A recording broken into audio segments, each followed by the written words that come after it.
Assalamualaikum warahmatullahi wabarakatuh. Nama saya Muhammad Bekas Iqbal Zakaria, nomor induk mahasiswa 1120081. Tujuan saya membuat video ini guna memenuhi tugas ulangan tengah semester mata kuliah Sejarah Peradilan Islam dengan tema Saatnya Yang Muda Bicara Sejarah. Pada kali ini saya akan menjelaskan tentang peradilan masa Rasulullah hingga Turki Utsmani. Baik, mulai saja. Peradilan masa Rasulullah. Pada masa Rasulullah berlangsung sekitar 22 tahun 2 bulan 22 hari dalam 2 masa. Yang pertama fase Makkiyah dari 13 tahun kerasulan hingga hijrah. Pada saat itu umat Islam masih terisolir, sedikit kuantitas dan kapasitasnya masih lemah, belum bisa membentuk komunitas umat yang mempunyai lembaga pemerintahan yang kuat. Lalu masih fokus penanaman akidah atau tauhid dan meninggalkan penyembahan berhala. Belum ada kesempatan membentuk perundang-undangan tata pemerintahan. Dan dalam Al-Quran, surat Makkiyah tidak terdapat ayat-ayat hukum aktual amaliyah, akan tetapi banyak membahas persoalan doktrin teologi atau akidah. Lalu yang kedua, fase Madaniyah, berlangsung dari hijrah hingga wafat. Pada saat itu Islam sudah kuat, kuantitas umat Islam sudah banyak dan telah mempunyai tata pemerintahan. Lalu perlu adanya tasri dan pembentukan perundang-undangan. Di Madinah mulai disyariatkan hukum pernikahan, perceraian, warisan, perjanjian, hutang piutang, kebidanaan, dan lain-lain. Lalu surat Madaniyah banyak memuat ayat hukum. Lalu peran Rasulullah SAW terbagi menjadi 3. Yang pertama legislasi. Rasulullah sebagai sumber segala hukum dan tata aturan. Lalu eksekutif, pelaksana dalam menegakkan hukum-hukum Allah. Dan yang ketiga yudikatif, menegakkan keadilan dan pemeliharaan hak-hak masyarakat. Pada masa itu ada Piagam Madinah, undang-undang tertulis yang memiliki muatan-muatan yang mengatur hubungan sosial politik masyarakat di Madinah. Teks Piagam Madinah disebutkan bahwa masing-masing orang mukmin bertanggung jawab atas kejahatan terjadi di sekitarnya, meskipun hal itu dilakukan oleh anaknya sendiri. Lalu kewenangan atau kompetensi peradilan, otoritas yudikasi hanya dimiliki oleh Rasulullah SAW. Lalu pedoman peradilan pada waktu itu adalah Al-Quran dan ijtihad Rasul atau pengilhaman. Dan proses pengadilannya berlangsung sangat sederhana, terkesan tidak formal tetapi rukun-rukun Al-Qadah telah terpenuhi, dan putusan Rasulullah mengandung nilai kebenaran. Pada waktu itu telah ada peninjauan kembali dan pengawasan dilakukan oleh Rasulullah dan wahyu Allah. Lalu pendelegasian tugas yudikatif. Rasulullah SAW mengutus sahabatnya menjadi penguasa di daerah tertentu sekaligus memberi wewenang bertindak sebagai hakim untuk mengadili sengketa di antara warga masyarakat. Rasulullah menugaskan sahabat untuk bertindak sebagai hakim guna menyelesaikan masalah tertentu. Penugasan ini biasanya dilaksanakan atas perkara tertentu saja. Rasulullah SAW menugaskan seorang sahabat dengan didampingi sahabat yang lain untuk menyelesaikan suatu masalah tertentu dalam suatu daerah. Pada waktu itu, alat-alat bukti berupa bayinah atau fakta kebenaran, saksi, firasat, sumpah, bukti tertulis, dan qur'ah atau undian. Dan lalu perangkat hukum. Pada waktu itu perangkat hukum adalah ikrar atau pengakuan terdakwa, bukti, sumpah, dan penolakan. Lalu yang berikutnya adalah larangan hakim. Larangan hakim terjadi memutuskan perkara dalam keadaan marah dan menerima suap, lalu menerima hadiah. Hakim-hakim yang diangkat Rasulullah SAW pada itu ada Mu'az bin Jabal dan Ali bin Abi Thalib, gubernur dan hakim Yaman. Lalu ada Atab bin Asid di Makkah, dan gaji hakim disesuaikan dengan masa dan kebutuhan. Setelah Rasulullah wafat, peradilan lalu dilanjutkan pada masa Khulafaur Rasyidin. Yang pertama, Abu Bakar As-Siddiq. Abu Bakar As-Siddiq menjabat selama 2 tahun. Keadaan peradilan relatif sama dengan peradilan pada masa Rasulullah. Jabatan hakim dipegang khalifah dan sedikit perkara yang muncul. Lalu yang kedua, Umar bin Khattab. Umar bin Khattab menjabat selama 10 tahun dari tahun 634 sampai 644 Masehi. Pada waktu itu khalifah mengangkat Abu Darda sebagai hakim di Madinah, Syureh di Basrah, Abu Musa al-Asy'ari di Kufah, Utsman bin Qais bin Abil As di Mesir, Abu Ubaidah bin Al-Jarrah di Syam.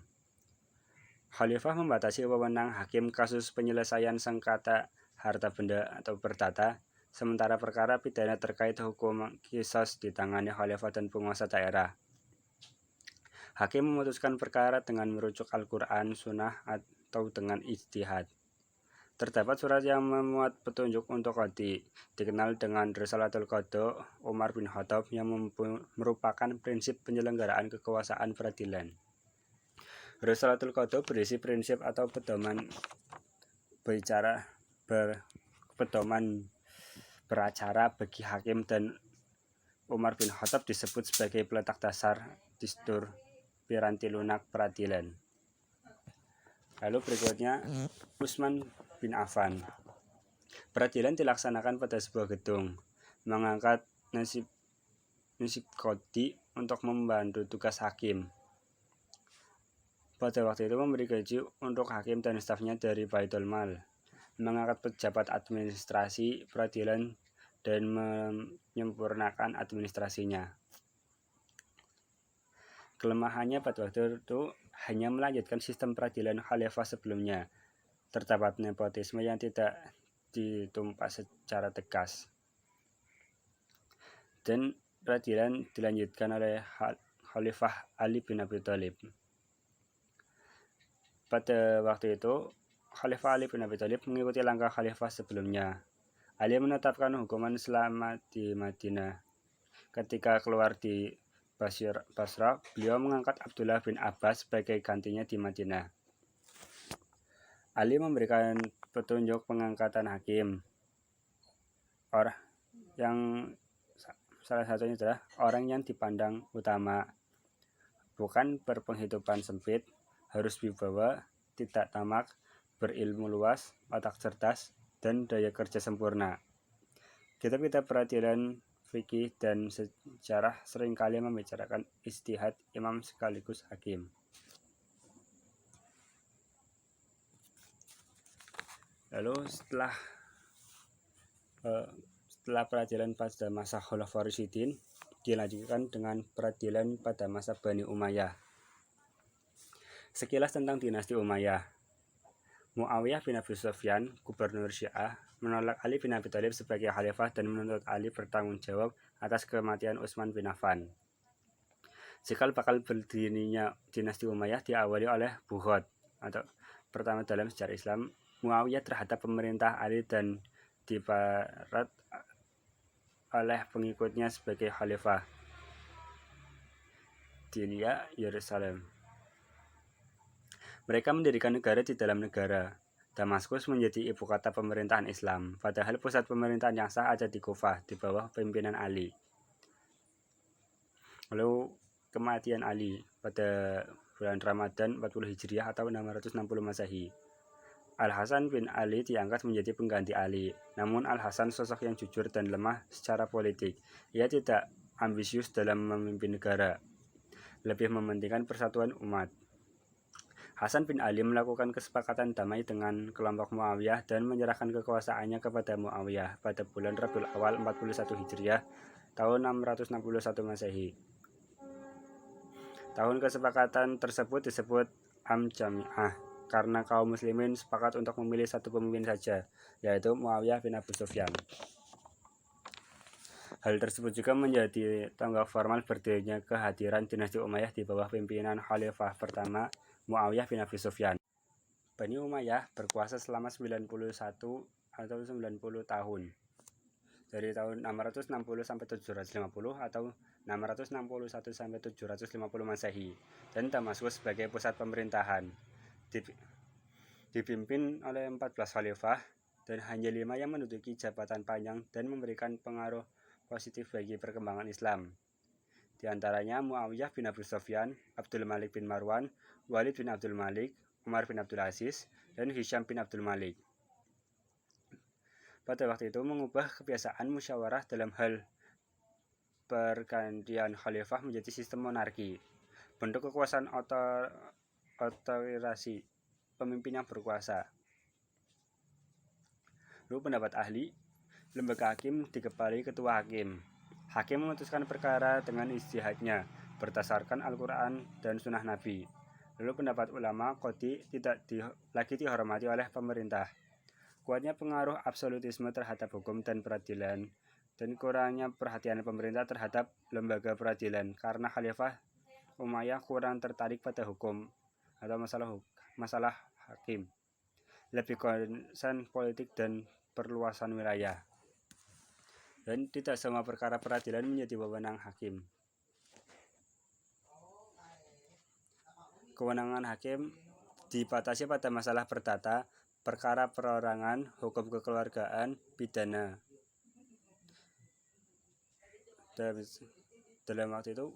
Pada waktu itu pidana menjadi wewenang pemerintah. Eksekusi putusan hakim dilakukan oleh pemerintah. Lalu Al-Qadha, hakim Bani Umayyah adalah figur yang adil dan memiliki kemampuan berijtihad. Hakim bebas berijtihad dan memutuskan perkara sesuai kemampuannya. Qadha sama dengan fatwa. Fatwa qadhi dipandang sebagai putusan dan sebagai hukum. Lalu keputusan qadhi tidak bisa dibatalkan oleh qadhi lain. Ijtihad tidak bisa membatalkan ijtihad. Sumber hukumnya Al-Quran, hadis, dan ijma sahabat.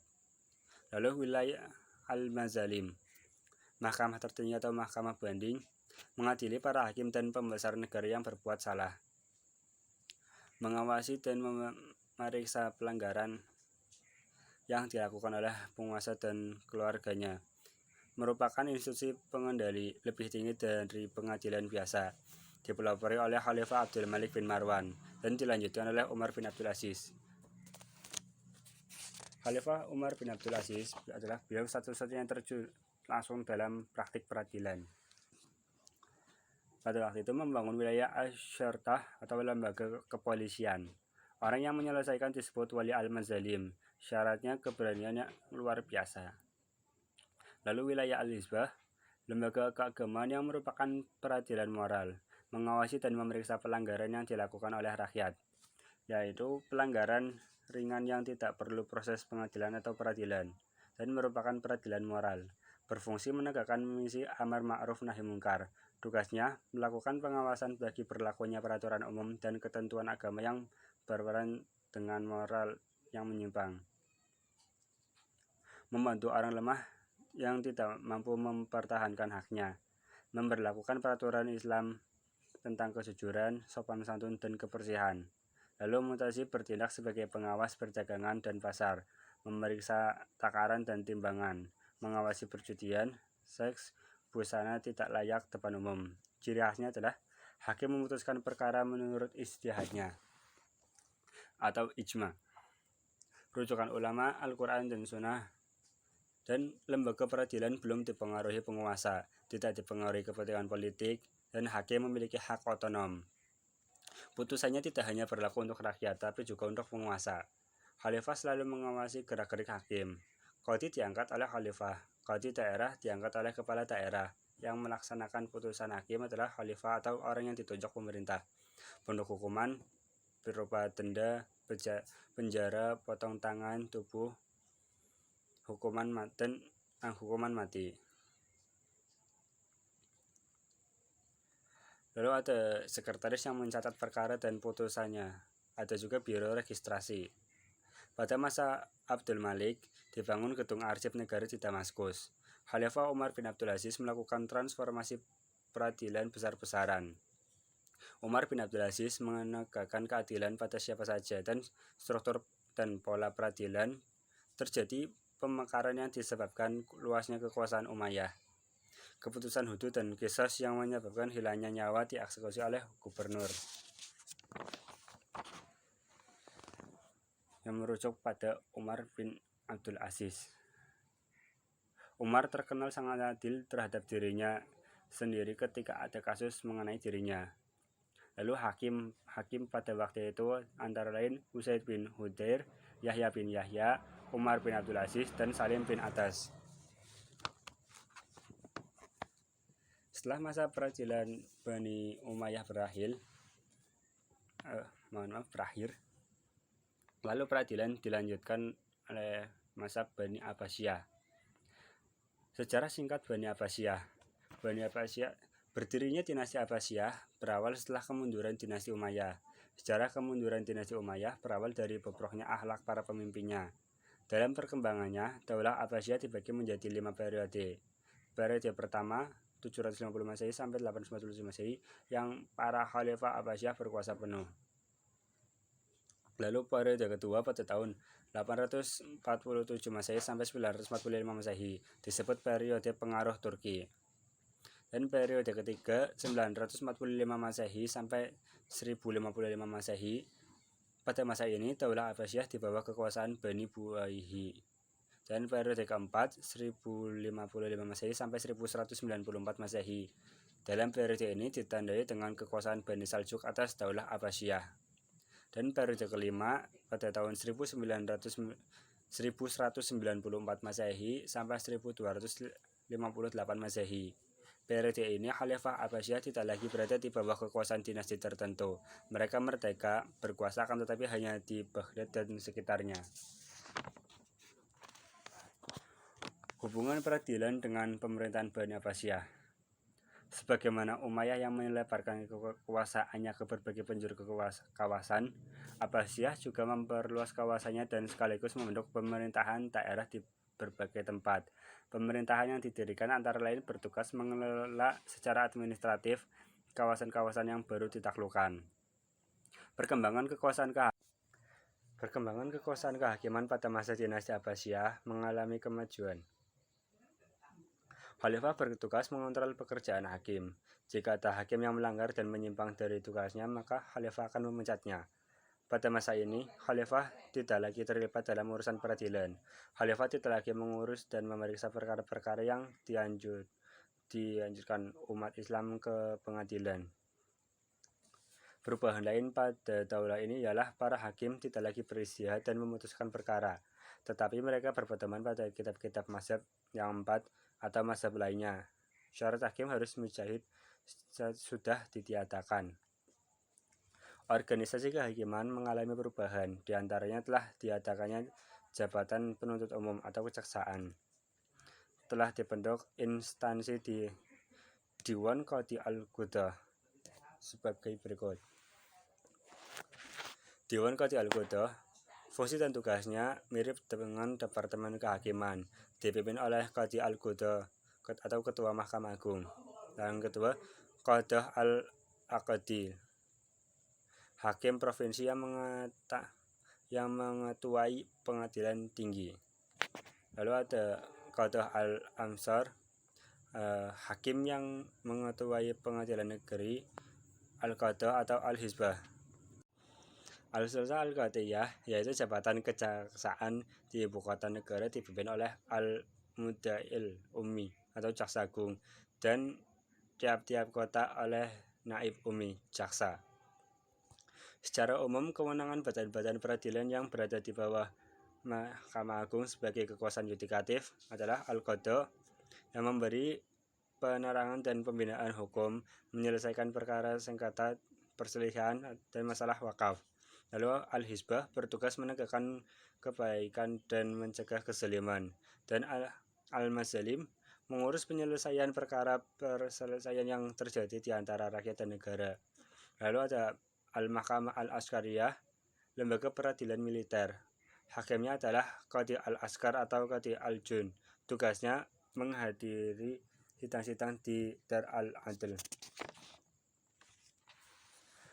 Pada peradilan masa Bani Abbasiyah, pertumbuhan di bidang peradilan yang pertama, tumbuh suburnya kajian-kajian ilmiah pada pemerintahan Al-Mansur, Khalifah kedua Bani Abbasiyah.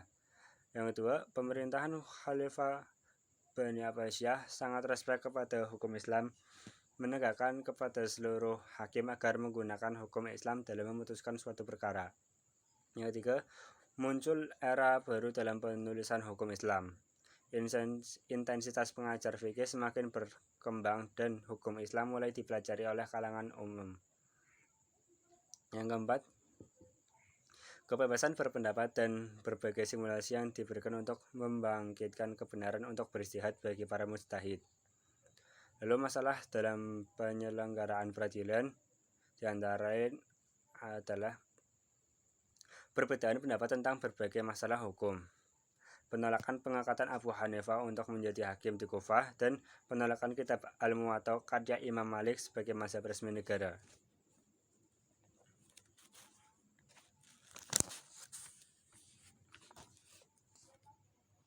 Setelah Bani Abbasiyah berakhir, peradilan Islam dilanjutkan pada masa Turki Utsmani. Sekilas tentang Turki Utsmani. Turki Utsmani mempunyai wilayah 3 benua, antara lain Asia, Eropa, dan Afrika. Awalnya, Turki Utsmani tidak menganut salah satu mazhab, kemudian menggunakan mazhab Hanafi sebagai mazhab resmi dalam hal fatwa dan peradilan. Peradilan Islam. Secara garis besar, hukum pada masa Turki Utsmani dibagi 2 era. Masa sebelum Tanzimat 1300 sampai 1839 dan pasca Tanzimat 1839 sampai 1924 Masehi. Tanzimat di bidang hukum adalah upaya penegakan peraturan dan perundang-undangan dalam rangka pembaruan hukum di Turki Utsmani. Bentuk peradilan sebelum Tanzimat ada al-juz'iyah atau mahkamah biasa atau rendah, mahkamah al-istinaf, mahkamah banding, mahkamah al-tamyiz, al-naqd wa al-ibram atau mahkamah tinggi, dan mahkamah al-istinaf al-ulya atau mahkamah agung. Pelaksanaan peradilan tidak maksimal karena independensi peradilan sangat kuat, bahkan sistem peradilan dikuasai pejabat pemerintah, sehingga belum tampak pemisahan antara urusan agama dan pemerintahan. Lalu ada masa Tanzimat. Pelopor pembaruan yakni Sultan Mahmud II, Khalifah ke-32 pada abad ke-19. Di antaranya menggabungkan 2 kekuasaan sultan, yakni pemimpin duniawi dan spiritual. Dibentuknya Mahkamah Al-Nizamiyah yang terdiri atas Qadha al-Madani, peradilan bertata, dan Qadha Syar'i, peradilan agama. Sikap masyarakat pada masa Tanzimat adalah tradisional, modernisme, dan reformis. Gerakan Tanzimat terakhir dengan wafatnya Ali Pasha tahun 1871. Setelah gerakan Tanzimat, muncul gerakan yang dapat dikategorikan pada 3 masa, yaitu Utsmani Muda, Turki Muda, dan Mustafa Kemal. Lalu pasca Tanzimat, sumber hukum yang dipegang tidak hanya terbatas pada syariat Islam, tetapi diambil dari hukum Barat atau Eropa. Mahkamah al-Tawaif atau Qadha al-Mili atau peradilan untuk suatu kelompok agama tertentu, sumbernya dari agama tersebut. Qadha al-Konsuli, peradilan untuk warga negara asing dengan sumber undang-undang orang asing tersebut. Qadha Mahkamah Pidana bersumber dari undang-undang Eropa, dan Qadha Mahkamah al-Hukuk mengadili perkara perdata yang bersumber dari Majalah Al-Hakam Al-Hadiyah, dan Majelis Al-Syar'i Al-Syarif mengadili perkara khusus masalah keluarga yang bersumber dari fikih Islam.